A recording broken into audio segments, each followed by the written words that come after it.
সকালের কাজ করে নিয়েছি অফ ক্যামেরাতে, সরাসরি চলে এলাম রান্নাঘরে। তোমাদের দাদাভাই দেখো মাছ নিয়ে এসেছে, কেটেই এনেছে আজকে মাছ, আর মা সবজি কাটতে বসে পড়েছে। তো বন্ধুরা, তোমরা সবাই কেমন আছো? আশা করছি ভালো আছো, আমিও ভালোই আছি। ভিডিওটার সাথে থাকো, আশা করছি ভালো লাগবে। ভিডিওটা যদি ভালো লাগে একটা লাইক কমেন্ট করে দিও, আর নতুন বন্ধু যদি হয়ে থাকো সাবস্ক্রাইব করে পাশেই থেকো।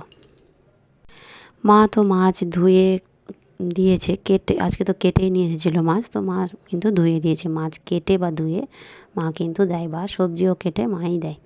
তো দেখো ভাত বসিয়ে দিয়েছি, সঙ্গে মাছ ভাজতেও বসিয়ে দিয়েছি। মাছ ভাজা হয়ে গেছে, আজকে মাছের ঝোল হবে আলু বেগুন দিয়ে। তো আলু বেগুনটাই কষিয়ে নিচ্ছি প্রথমে। মেয়ের তো পরীক্ষা শেষের দিকে, প্রায় শেষের দিকে, আর একটা হয়তো আছে পরীক্ষা। তাই আজকে ভাবলাম একটু মার্কেটে যাব। তো মার্কেটে কি করতে গেলাম, কি করলাম তোমাদেরকে সবটাই দেখাবো। তো দেখতে থাকো। আমার আলু বেগুন কষানো হয়ে গেল, মশলা দিয়ে দিলাম। তো আজকে একটা ছোট্ট স্বপ্ন পূরণ হয়েছে আমার, সেটাই তোমাদের দেখাতে চলেছি বা দেখাবো। তোমরা দেখতে থাকো, আশা করছি ভালো লাগবে। তো মাছের ঝোল তো আমার হয়ে গেল, তারপরে করলাম পেঁয়াজকলি ভাজা। পেঁয়াজকলিটা সবে সবে নতুন উঠেছে, আমাদের বাড়ির প্রায় সবাই ভালোবাসে।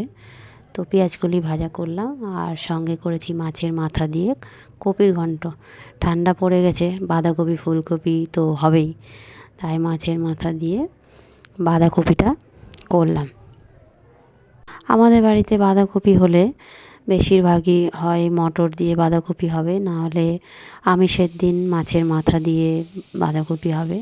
তবে দেখবো একটু ভালো লাগে খেতে। তো আমার রান্না কমপ্লিট। দেখো বাঁধাকপির ঘন্ট মাছের মাথা দিয়ে হয়েছে। তারপরে করেছি মাছের ঝোল, আর সঙ্গে পেঁয়াজি ভাজা, পেঁয়াজকলি ভাজা, পেঁয়াজকলি ভাজা। আজকে সবাই মিলে একসঙ্গে খেতে বসেছিলাম, তাই ভাবলাম তোমাদেরকে একটু খাওয়ার দেওয়াটা দেখাই। তো দেখো সবার ভাত বেড়ে নিয়েছি একসঙ্গে, মানে 5 জনেরই ভাত একসঙ্গে বেড়েছি। বাবার, মায়ের, তোমাদের দাদা ভাইয়ের, আমার, মেয়ের, সবার একসঙ্গে ভাত বাড়ছি। প্রতিদিন তোমাদেরকে দেখানো হয় না, যেহেতু কেউ একসঙ্গে খায় না, এক একজন এক এক সময় খায়, তার জন্য তোমাদের আমি দেখাতে পারি না। তো আজকে সবাই মিলে একসঙ্গে খেতে বসেছি। দুপুরের খাওয়া দাওয়া সেরে রেস্ট নিয়ে তারপরে বেরিয়ে পড়েছি মার্কেটে। তো আমাদের এটা হচ্ছে মঙ্গলবাড়ি মার্কেট, আমাদের বাড়ির কাছেই, একদমই কাছে ধরতে গেলে। হেঁটেও যাওয়া যায়, টোটো করেও যাওয়া যায়। তো সন্ধ্যাবেলা বেরিয়ে পড়েছি মার্কেটে। মেয়ের একটু কাজ ছিল জেরক্সের দোকানে, তো ভাবলাম 3 জনেই যাই, একসঙ্গেই বেরিয়েছিলাম। আর একটু হাঁটাও হবে বা একটু ঘোরাও হবে, আর জিনিস নেওয়ার থাকলে সেটা নেওয়াও হবে, তাই জন্য বেরিয়ে পড়েছি মার্কেটে। তো এটা আমাদের মঙ্গলবাড়ি মার্কেট, একবার তো বললাম। তো দেখো এই রাস্তা দিয়ে যাচ্ছি, তারপরে এই যে মার্কেটের দোতলায় উঠছি। দোতলায় হচ্ছে জেরক্সের দোকানটা।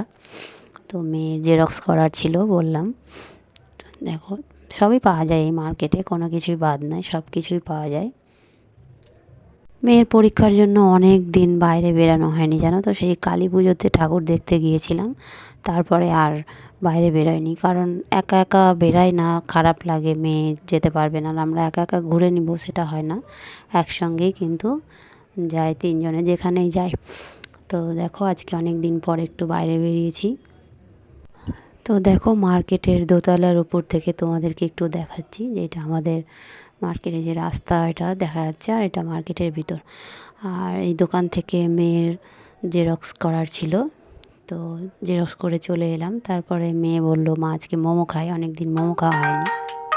মার্কেটিং সেরে চলে এসেছি মোমোর দোকানে। তো দেখো মেয়ের জন্য নিয়েছি, আর তোমাদের দাদাভাই মোমো খায় না, আর আমি নিয়েছি, দুজনের জন্য 2 প্লেট মোমো নিয়েছি। মার্কেটে বেরোবো আর মোমো না খেলে হয়, তাই না বলো? এটা তো সবাই জানে, সবারই ফেভারিট। তারপরে মার্কেটে একটা জিনিস নিলাম, সেটাই তোমাদের দেখাচ্ছি। কি দেখাচ্ছি দেখো। অনেক দিনের ইচ্ছা ছিল, ছোট্ট একটা স্বপ্নের, তো আজকে সেই স্বপ্নটা পূরণ হলো। ছোট হোক বা বড় হোক, স্বপ্ন তো স্বপ্নই হয়, তাই না? তো অনেক দিনের ইচ্ছে ছিল একটা পলার আংটি নিব, তো আজকে পলার আংটিটা নিয়েই ফেললাম। তো দেখো পলার আংটিটা তোমাদেরকে দেখাই।